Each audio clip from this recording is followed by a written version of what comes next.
Hello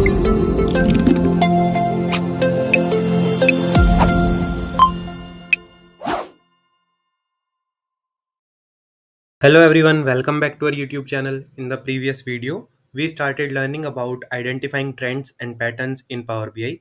In this video, we will be learning about data segmentation implementation. We will go through the processes of grouping and binning. Let's get started. We will go to the data pane option, right click on the region. We will go to the new group option.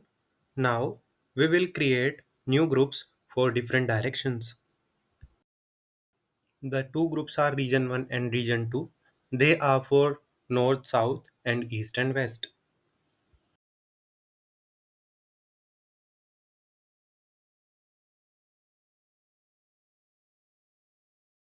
Now we will go to the age option. We will right click there. Go to the new group option.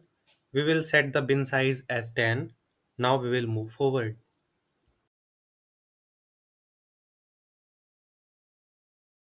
To implement these visually, we will select a clustered column chart. In the x-axis, we will take the regions group, and in the y-axis, we will select customer ID.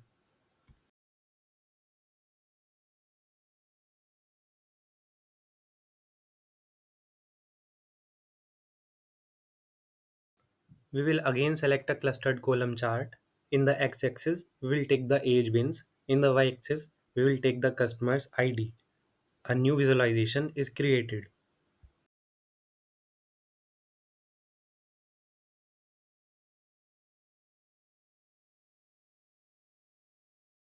For a more detailed visualization, we can select gender option in the legend category.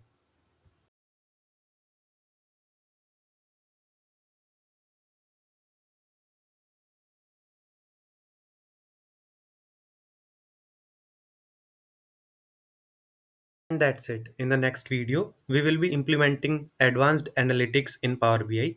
Thank you for watching. See you in the next one.